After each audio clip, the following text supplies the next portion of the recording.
Good morning to all of you. मैं लक्ष्मी नारायण गुप्ता आज के इस यूट्यूब चैनल में आपका स्वागत करता हूं।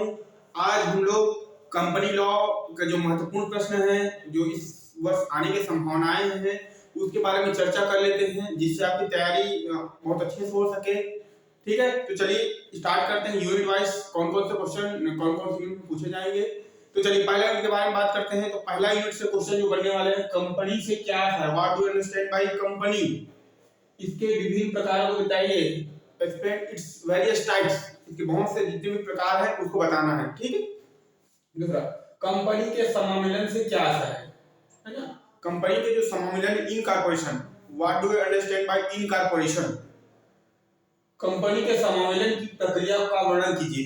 इनकॉर्पोरेशन की जो प्रोसेस है, प्रोसेस ऑफ इनकॉर्पोरेशन, उसको बताना है कि ये कैसे बनता है, कंपनी का समामिलन कैसे होता है। प्रवर्तकों से क्या आशय है, what do you understand bye promoter.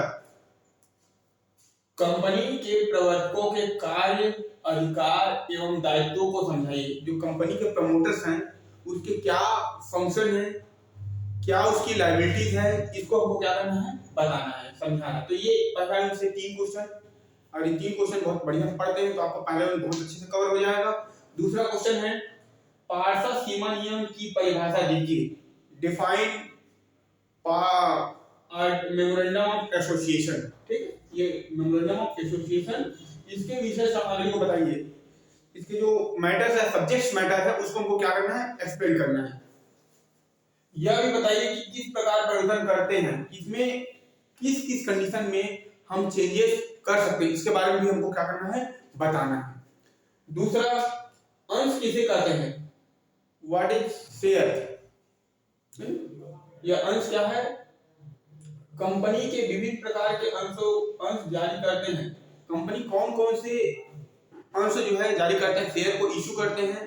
ठीक, वर्णन करिए, इसको क्या करना है, एक्सप्लेन करना है।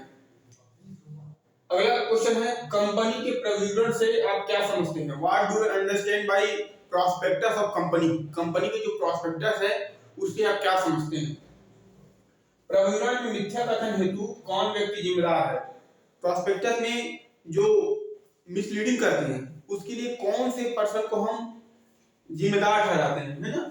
ऐसे मिथ्या कथन के लिए कौन उत्तरदायी है, उसके लिए रिस्पॉन्सिबल कौन है, कौन से ऐसे पर्सन है कंपनी में जो उसके लिए रिस्पॉन्सिबल है।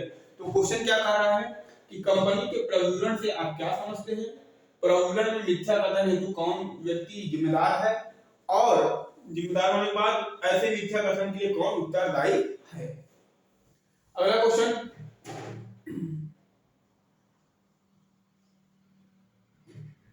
ये हो गया यूनिट 2 से। अब आते हैं यूनिट 3 में। यूनिट 3 में बंधक एवं प्रभार के बारे में को बताइए।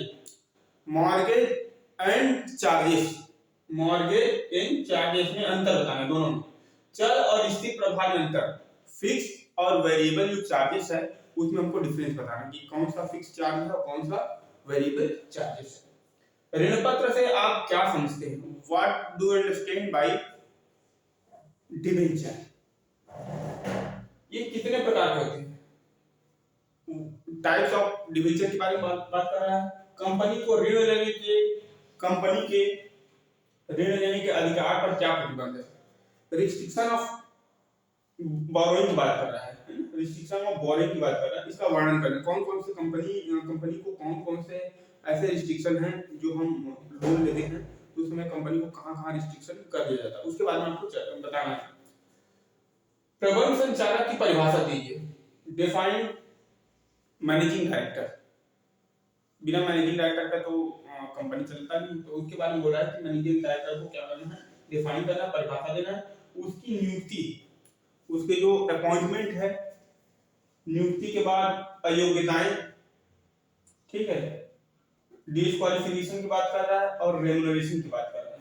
यानी मैनेजिंग प्रबंध संचालक को परिभाषा देना है, उनकी नियुक्ति, अयोग्यताएं एवं पारिश्रमिक से संबंधित प्रावधान को बताना है कि कौन कौन से ऐसे प्रावधान है उसकी नियुक्ति के संबंध में, उसके पारिश्रमिक के संबंध में और उसकी अयोग्यताएं के संबंध में, तो इसको बताना है। ठीक, इसके बाद अगला यूनिट जो यूनिट 4 है, वैधानिक सभा से आप क्या समझते हैं। वैधानिक सभा की बात कर रहा है। ठीक है, वैधानिक सभा के संबंध में कर्तव्य व कार्य को बताइए। स्टैट्यूटरी जो मीटिंग्स होती हैं, स्टैट्यूटरी मीटिंग क्या है इसके बारे में बताना। What do you understand bye statutory meeting. वैधानिक सभा के संबंध में कर्तव्य एवं कार्य को बताइए। उसका क्या क्या कर्तव्य है और क्या क्या उसके फंक्शन है ना, लायबिलिटी और फंक्शन के बारे में बात करता है। प्रतिनिधि यानी प्रतिपुरुष, इसको बोलते हैं प्रॉक्सी अंग्रेजी में, ठीक, की परिभाषा दीजिए, इसको डिफाइन करना है। प्रतिनिधि की नियुक्ति कौन कर सकता है, इसकी जो अपॉइंटमेंट है, प्रॉक्सी की जो अपॉइंटमेंट है उसको कौन करता है, इसके कार्यों का वर्णन करना, इसका फंक्शन को वर्णन करना। प्रॉक्सी मतलब जानते हैं क्या, प्रतिनिधि। जैसे हम किसी नेता लोगों को इनवाइट करते हैं किसी फंक्शन में, तो वो जो है आ नहीं पाता है, तो अपने स्थान पे किसी दूसरे को भेजते हैं, उसको क्या बोलते हैं, प्रतिनिधि, इसी को बोलते हैं प्रॉक्सी। कभी कॉलेज में गए, अटेंडेंस चल रहा है, तो दूसरी जगह हाथ उठा बोल दिया सर, उसका अटेंडेंस लग गई, यानी वो क्या प्रॉक्सी है, क्या ऐसा चीज हो जाता है। यह तक हो गया। फिर संक्षिप्त टिप्पणी लिखनी है, शॉर्ट नोट लिखना है, किसमें, सभा की कार्यवाही है ना, मीटिंग की बात कर रहे हैं, मीटिंग मिनट्स की बात कर रहा है, प्रस्ताव, प्रपोजल, प्रतिपूर्व जो प्रॉक्सी और सूचना इंफॉर्मेशन, इनके बारे में हमको क्या करना है, शॉर्ट नोट लिखना है, छोटे-छोटे मतलब लिखना है, शॉर्ट नोट्स लिखना है। इसके बाद ये हो गया आपका यूनिट 4। यूनिट 5 में कंपनी के समापन का क्या अर्थ है, what do you mean by dissolution of company, है ना। समापन की विभिन्न विधियों को संक्षेप में वर्णन करिए। डिसॉल्यूशन के बहुत सारे मेथड्स हैं, जो मेथड है उसको संक्षेप में हमको क्या करना है, बताना है। देखिए अगर आप इसमें से कई ऐसी चीज होती है जो इसमें अगर आप कंपनी लॉ में पढ़ते हैं, वही चीज आपको कॉर्पोरेट अकाउंट में भी बताना पड़ता है, जैसे शेयर हो गया, डिबेंचर हो गया, है ना, ये सब सारी चीजें।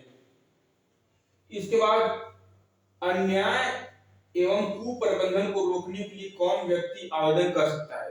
किसी के साथ अन्याय हो रहा है या मिसमैनेजमेंट हो रहा है, उसको कैसे दूर करें, कैसे उसको रोकें, उसके लिए आवेदन कौन कर सकता है। इस संबंध में केंद्र सरकार का क्या अधिकार है, उसके संबंध में केंद्र सरकार का क्या अधिकार है कि कुप्रबंधन और अन्याय को रोकने के लिए। ये अगला है बहुसंख्यक का निर्णय मान्य होता है। एक स्टेटमेंट दिया हुआ है, बहुसंख्यक का निर्णय मान्य होता है, जो भी मेजॉरिटी का जो decision of majority is applicable, है ना, तो बहुसंख्यक का निर्णय मान्य होता है। कंपनी प्रबंध का यह प्रमुख सिद्धांत है, कंपनी मैनेजमेंट है उसका एक पहला बहुत बड़ा सिद्धांत है। इस नियम का कोई अपवाद है, इस नियम का कोई अपवाद है तो उसको क्या करना है, बताना, कि इसमें कोई एग्जाम्पशन है क्या, उसको बताना है। कोई भी आप जब भी देखते हैं चुनाव होता है तो जिस पार्टी का मेजॉरिटी रहता है उससे सरकार बनता है, ठीक है, तो वही नियम यहाँ पे भी होता है। कंपनी में जिधर बहुमत होगा उधर का ही निर्णय मान्य होता है। कभी देखते हैं 2/3, 2/4 से 2/3 एक बार ऐसा करके 75%, 66% से जो है बहुमत पारित किया गया। तो बहुमत मतलब अगर एक 50% से अगर एक भी अधिक है तो क्या हो जाता है, बहुमत हो जाता है। तो कहीं पे भी वो बहुमत होगा वहीं पे उसका निर्णय क्या होता है, मान्य होता है। तो इस संबंध में कंपनी का क्या है, अपवाद क्या है, इसको हमको बताना है। तो इस प्रकार अगर इसमें से तैयारी करते हैं तो निश्चित तौर पे आपको सफलता मिलेगी, है ना। समय समय पर हम इसमें से कोशिश कर रहे हैं कि कुछ आपको वीडियोस कम से कम हर यूनिट से एक वीडियो आपको मिल जाए, ताकि एक वीडियो देख करके आपको आगे आने वाले जो आपको रहेगा प्रश्न रहेगा वो समझ में आ जाए कि आपको कैसे बनाना है। ठीक है, हमारे वीडियो को अगर आपको पसंद आता है तो आप लाइक करिए, शेयर करिए, सब्सक्राइब करिए। धन्यवाद।